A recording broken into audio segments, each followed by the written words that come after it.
All right, you guys, welcome back to my channel. I'm Yolanda, and I want to welcome all of my new subscribers.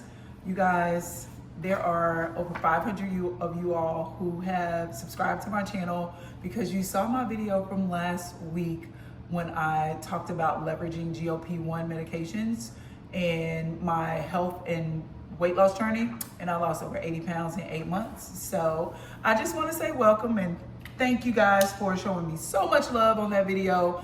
Child, I had no idea that so many people were interested in it. I was just being obedient. I sat down and recorded because I hadn't recorded in so long, and I wanted to tell the folks, my original YouTube family, what I've been up to and everything that's been going on. And a few people had inquired about what I had done on my weight loss journey and stuff like that. So that's how that video came about, and y'all really enjoyed it. And I think everybody, each and every one of you guys who watched it, who shared it, who commented, and I did go through and read your comments. I tried to respond to everybody, but y'all, you know how life is. But there were a few questions that I got that I wanted to definitely respond to, and one of them was about Ozempic face and what I did to avoid Ozempic face, because you don't want to be out here looking like you got the package. And if you over 50, you know what the package is. And also what I eat in a day. Now, because y'all are new, let me just let you know something. I am not Tyler Perry. You're not finna get no cinematic experience over here. I can't research, write, edit, produce, and star in the video. So it ain't gonna be no cutaways to no fruit bowls and all of that stuff. I got some research. So y'all get y'all a pen and a piece of paper and you can take notes. I'll try to be as thorough as I can to give you all of the information. And if after that you have any more questions, you can leave them in the comment section. So Ozempic face is called facial lipoatrophy. You know how when like muscles atrophy, just say like I've had 5 knee surgeries. I was a former professional basketball player, so I've had 5 knee surgeries. And so whenever I was on my on crutches after surgery, because I wasn't putting any pressure on my legs and things like that, my thigh, the muscles used to atrophy, meaning they used to shrink, right? And so that's what the quote unquote Ozempic face is. It's not really a medical diagnosis. It's just that because when Ozempic became so widespread, now y'all do know that these peptides and stuff, they not new. They just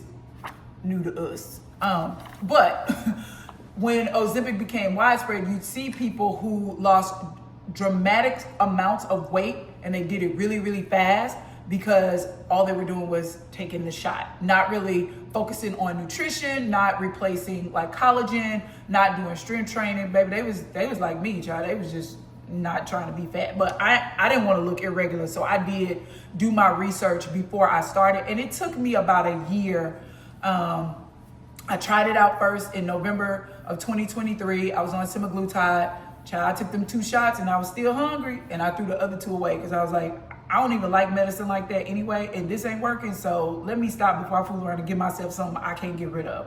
So it took me from that time, November 2023, up until July 2024, after I turned 50, July 1st, and I have been working out. I'm talking about, when I say working out, I'm talking about like working out, going to the gym 3-4 days a week. I was walking 2-3 miles a week, 2 to 3 miles a day every week, and I was doing all that work, and I think after like 6 weeks I lost like 5 pounds. I'm gonna go eat. And so a friend of mine, we were having the same conversation about how we didn't want to be fat. She told me what she did, introduced me to her wellness person, and I started taking tirzepatide, and I saw results very, very quickly. But again, I was already working out. I didn't stop working out. I continued to work out. I continued to lift weights.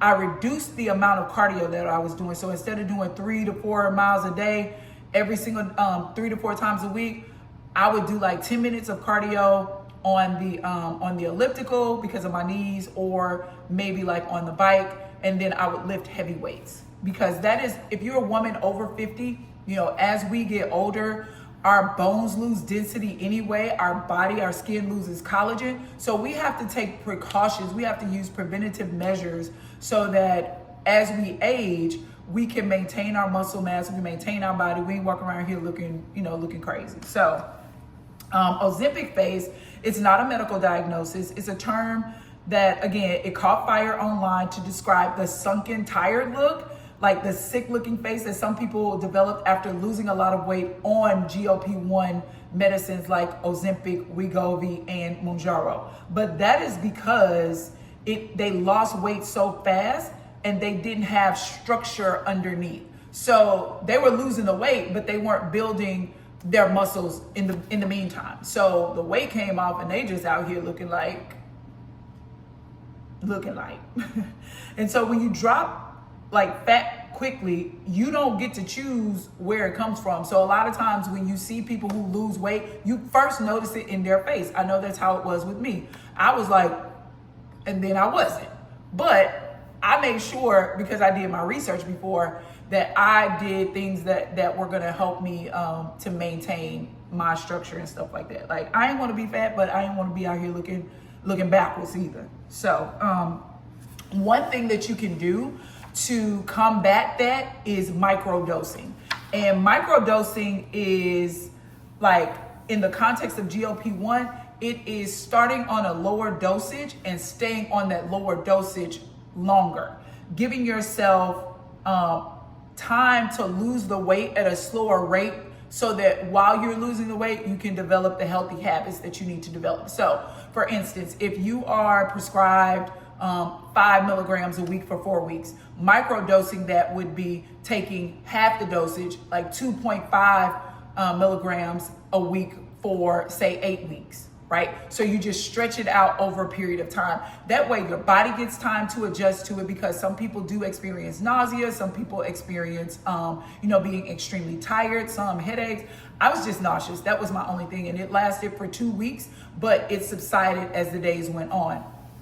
And so if you do microdosing, then your skin has time to adjust, because you're losing the weight slower over time. And then you have fewer side effects. So there's less nausea, there's less fatigue. And then you have time, again, to build the real habits, to work on your mindset, because that is key. That is critical. I don't care what you're using. If your mind is not right, baby, your body ain't gonna be right. You got a fat mind and an unhealthy mind, you're gonna have a fat and unhealthy body.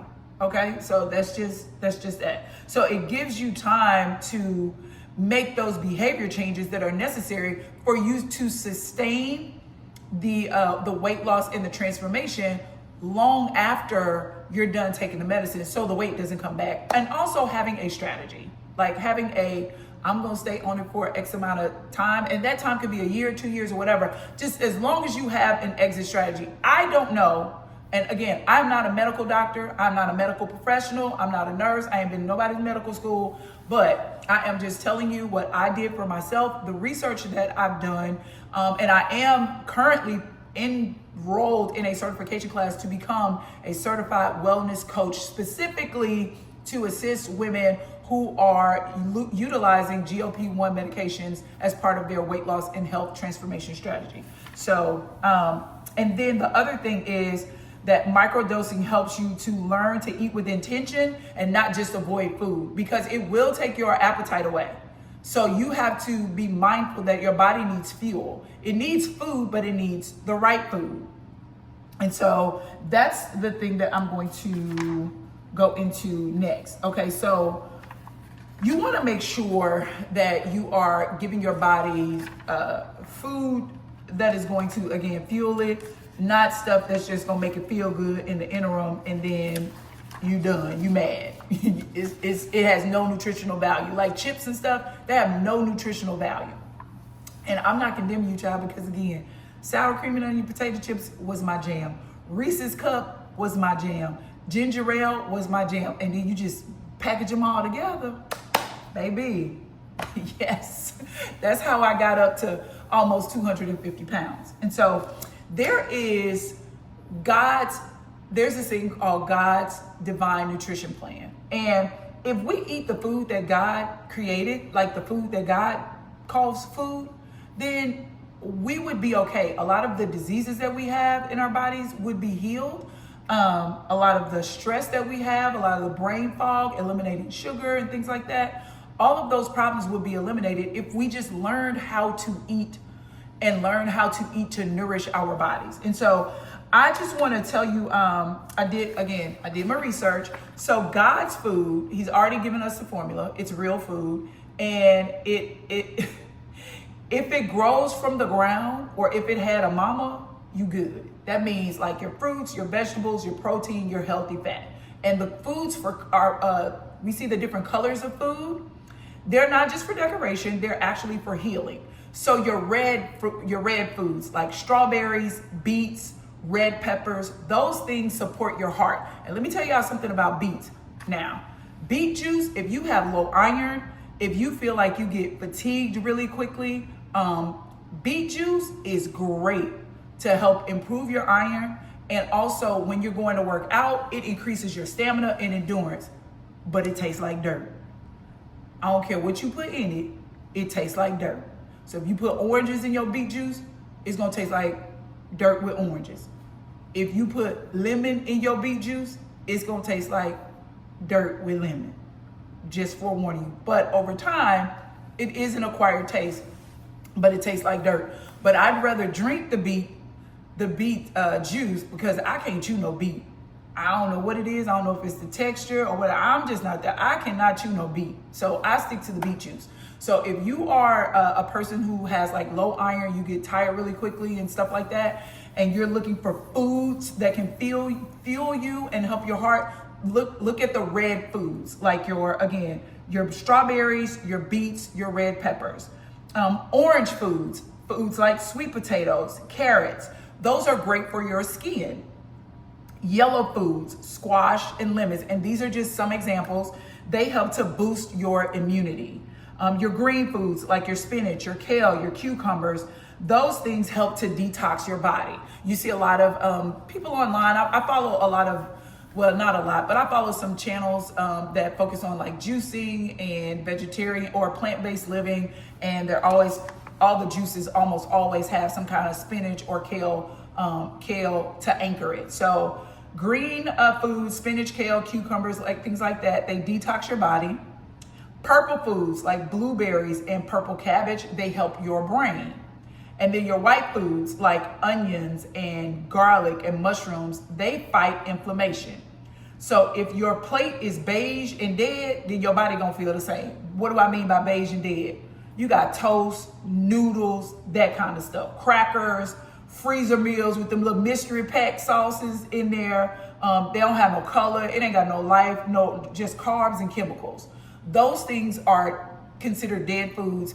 And if you put that in your body, then that's how your body's gonna feel. And so if you're starting GLP-1, here's a recommendation on what to eat, okay? So for breakfast, you can do like 2 eggs, turkey sausage, and like a handful of strawberries and blueberries. Because child, don't nobody want to do math. I hate when people say, oh, eat 8 ounces of this. Ma'am, is it 1 cup or 2? Or 6 ounces of protein? What is that, fish, chicken, or turkey? Like, tell me that. I don't want to do math. Like, I'm not measuring nothing. I'm not counting no calories. I ain't counting. I'm not buying no weight scale, none of that. So you can eat you 2 eggs. You can eat you some turkey sausage and 1 handful of strawberries or blueberries. That's for breakfast. Another option for breakfast is like grilled chicken strips, sauteed spinach. Now you might want to put you some pico de gallo on that spinach because spinach don't taste like nothing. And a half a grapefruit if you like grapefruit. Then for lunch, you can eat like baked salmon, roasted sweet potatoes, garlic green beans. I love salmon and sweet potatoes and asparagus are my jam. Another option for lunch is like a ground turkey lettuce wrap, avocado slices, and roasted carrots. I don't eat avocados because they don't taste like nothing. So I'm not an avocado fan. So you can put you something else. An avocado is considered a healthy fat, so you can substitute that for another healthy fat. So let me go back. God's formula for nutrition is a protein, a fiber, a healthy fat, and then hydration. So your proteins are like your fish, chicken, and things like that. And then your fibers are like your sweet potatoes, your lentils and quinoa and all that kind of stuff. Healthy fats are like avocados and almond butter, cashew butter, olive oil. And then hydration, water with lemon, coconut water, and like herbal teas. So that's your nutrition plan, God's formula for nutrition. It is a protein, a fiber, a healthy fat, and then hydration. And so getting back to the food options. So dinner option 1 is grilled chicken thighs, sauteed zucchini, and yellow squash. So good. And you can put you like a little bit of lemon pepper in it, or a little bit of no salt and pepper. Super good. And then the other dinner option is shrimp stir fried with peppers and broccoli and jasmine rice, a small portion of jasmine rice. And you have to, on the back of your rice, jasmine rice, the only ingredient in it is gonna be jasmine rice. All that other kind of rice, they have them 14 different names and all them different ingredients that you can't pronounce. Don't eat that. That's not good for you. That's definitely not good for you. Some snacks that you can eat is like a boiled egg with sea salt. I don't eat the yolk. I just eat like the egg whites. Some plain Greek yogurt with cinnamon. You can put collagen in tea or in a protein shake. Now, I'm not a fan of protein shakes, but if you're gonna get one, there's a company called Shaklee, Shacklee. They have organic, non-synthetic. So all their stuff is plant-based, it's not synthetic. So if you're gonna get collagen, I would suggest order from there. I'm not an affiliate, I don't sell it or anything like that. So this ain't that. I'm just telling you what I know because that's what I use. And then cucumber slices with hummus. You could try that at your own risk. I don't even like hummus, but those are just some suggestions. Now, if you want like peanut butter, because peanut butter on apples is really good, but you got to eat a certain kind of peanut butter. So you want to look for peanut butter that has 2 ingredients, peanuts and salt. That's it. No added sugar, no palm oil, no junk, no all them 15 names at the back of the ingredient, on the back of the label. Some recommended brands are Smucker's Natural Peanut Butter, the 365 Organic. You can find that at Whole Foods. And I did have a health coach tell me that the Skippy peanut butter with the blue label, that's okay. But now everything in moderation, y'all. You can't just sit up and eat the peanut butter off the spoon. Like, we're not talking about that. This ain't that. But like getting you some apple slices, you want to kind of spruce it up, get you a little bit of peanut butter. Let's see. Can you eat rice? Okay, because that was my big concern, because I always heard that rice wasn't good for you. Oh Lord, let me get my back up. Child worked out, and I wanted to make sure that I did this video, so I'm kind of sore. Can you eat rice on GLP-1? Yes, but how and when you eat it matters. So the GLP-1 peptides, they slow your digestion, which means that your body doesn't need big hits of carbs like it used to. So you can eat rice as long as you are pairing it with protein and fiber. And so jasmine rice or basmati rice are the best types of rice because they have a lower glycemic index than regular white rice. They're easier to digest and they don't spike your blood sugar as quickly, because y'all know that rice and stuff like that, it can turn to sugar. And then brown rice or wild rice, if you can tolerate it. It's higher in fiber, it keeps you full longer, and more vitamins and minerals. Now, cauliflower rice, if you want volume with fewer carbs, is great as a base with seasoned ground turkey, chicken, or shrimp, and it's a solid add-in if you're easing off rice, but you want texture. Now, I don't really believe in like meat substitutes and rice substitute. Like, I don't want no cauliflower rice. I don't want no, like they were saying, you can barbecue cauliflower and it'll be like hot wings. No, it ain't. Hot wings is hot wings. Cauliflower ain't hot wings. So I don't do the cauliflower rice, but if that's what you want, then you can do that. How to eat rice without slowing your progress. Stick to like a half a cup of cooked rice paired with a lean protein and a fiber-rich vegetable. Use it as a side, not a main dish.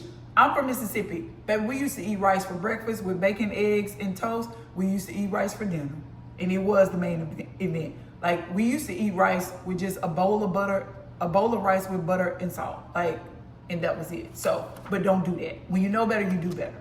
But an example of how you can incorporate rice into your meal: baked salmon, broccoli, a half a cup of jasmine rice with some olive oil and lemon.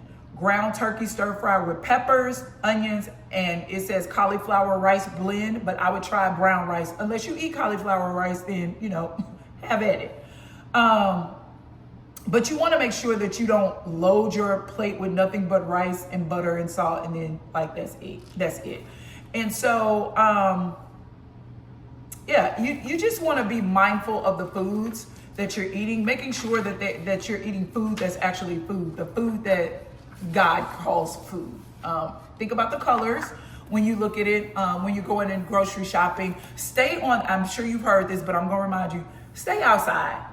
Like, shop outside the aisles. When you go down the aisles, other than to get your jasmine rice and your organic peanut butter, come from over there. Don't get to roaming through the aisles and seeing the chips and the crackers and don't do that. Don't even do that to yourself, right? So just stay on the outside of the grocery, except for like in the deli section. There are some deli meats that you can get, but you want to make sure that you look at ingredients and stuff like that. Like I said, I ain't trying to do all that. I'm not writing no dissertation and I'm not doing no math. I just want to lose weight and be healthy. That's it. That's all. So I hope this video was helpful and informative for you. Play it back several times to take notes and write down the different foods and things like that. And let me know in the comments if you have any questions or what information you want to know next. All right. And I will talk to you guys later. See you. Oh, make sure you like, subscribe, and share the video. Yeah, all the YouTube stuff. Okay, I'll see y'all next week. Bye.